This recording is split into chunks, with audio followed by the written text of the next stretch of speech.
ये मैं कहता हूँ कि अपने घर वालों को ना फर्स्ट डे पे बता दिया करो, आई एम अ लूजर पापा, I am a loser, I know मैं पढ़ा लिखा हूँ एंड एवरीथिंग, बट ये वाली जो चीज है ना कि इंडिया के टॉप एग्जाम क्लियर करना, टॉप कॉलेज में पहुंचना, 1 साल की मेहनत ड्रॉप करके, मेरे में उतना दिमाग नहीं है। बोल दे भाई क्या हो जाएगा, क्या हो जाएगा। They were anyways thinking about it. Now that you have said it, there just like कि अब तो मैं कुछ बोल भी नहीं सकता इसको। बोलेंगे मेहनत करो, हाँ कर रहा हूँ, बट मैं आपको बोल रहा हूँ हो नहीं पाएगा, ठीक है। तो इससे बताऊं क्या होगा, जब आपके नंबर जितने भी आएंगे कुछ भी होंगे तो पापा को लगेगा भैंचोद मैं तो इससे बहुत कम सोच रहा था, जितने भी आ गए चलो ठीक है, प्राइवेट तो पकड़ ही लेगा।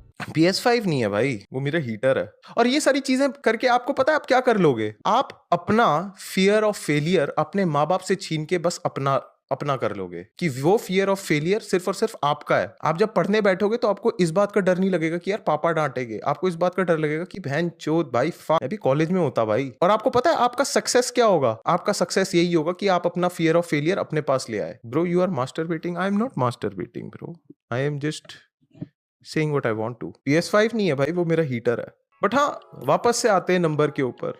मैं ये नहीं बोलूंगा कि आपके जो घर वाले हैं वो गलत सोच रहे हैं। Being scared of your results and everything is surely something that gives anxiety to a lot of parents, because कहीं ना कहीं it is a good indicator कि आगे जाके बच्चा क्या करेगा जिंदगी में। But the thing is, ऐसी चीजें बोलना कि नहीं अगर करना है तो सिर्फ और सिर्फ गवर्नमेंट कॉलेज में होना चाहिए, NLU होना चाहिए, IIT होना चाहिए, IIM होना चाहिए, that is not a good indicator कि तुम आगे जाके सक्सेसफुल हो गए या नहीं होगे। हाँ चांसेस बढ़ जाएंगे, but that is not the only yard stick. आपको पता है आधे से ज्यादा घर वाले आपको क्यों फोर्स करते हैं IIT क्रैक करने के लिए, क्योंकि उनको ढींगे मारनी होती है। और उस ढींगे को सपोर्ट करने के लिए हमारे को क्या करनी पड़ती है, मेहनत। किसको, बच्चों को। नेक्स्ट टाइम आपके पापा आपको बोलते हैं ना, अगर मेरे से कोई पूछेगा मेरा बेटा क्या कर रहा है मैं क्या बोलूंगा, तो आप बोलना पापा यार आपकी ढींगों के लिए मैं मेहनत करूं, अब मेरी ढींगों के लिए आप मेहनत करते हो। मेरे को स्कूल में अभी भी बोलना पड़ता है कि नहीं भाई मेरे पास PSP है, वो बस मेरे एग्जाम्स आ रहे हैं ना तो इसीलिए मेरा जो PSP है ना वो मम्मी ने ले रखा है। His ass don't have a PSP, he does not, his ass don't have a PSP man. भाई मेरे हिसाब से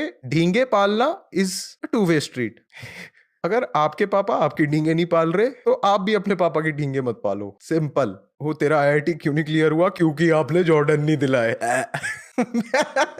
क्योंकि आपको पता है जो लोग IIT क्लियर कर रहे होते हैं या फिर जो ऐसे गवर्नमेंट एग्जाम्स जो इतने कॉम्पिटिटिव एग्जाम्स क्लियर करते हैं वो कैसे क्लियर कर लेते हैं। आधे से ज्यादा जो बच्चे जो ये सब क्लियर करते हैं ना वो स्मार्ट होते हैं। वो इसलिए नहीं करते क्योंकि पापा क्या सोचेंगे या फिर मम्मी को बताना है या फिर they will be proud. They can clear it because they have an aptitude. और वो जो पूरा पेपर आता है वो एप्टीट्यूड बेस्ड आता है। और घर वाले उसको इतना पर्सनली लेते हैं जैसे उनको लगता है कि एप्टीट्यूड का पेपर नहीं पैदाइश का पेपर है। आपको अपने घर वालों के सामने बेशरम होना पड़ेगा। आपको अपने घर वालों को ये बताना पड़ेगा कि मैं लूजर हूँ, लूजर था और लूजर ही रहूंगा शायद से। क्योंकि अगर आप ये नहीं करोगे और आप बस यही सब करते रहोगे कि नहीं bro I will probably like you know हो जाएगा मेरा clear and I will shut them up, मैं अपने घर वालों को प्रूव कर दूंगा। नहीं ब्रो, आप फालतू की नेगेटिविटी लेते हो, घर वालों को अपना दुश्मन बना लेते हो। एंड एक पॉइंट के बाद जब आप पूरे सेटल हो जाते हो एंड एवरीथिंग, आपकी जॉब वॉब लग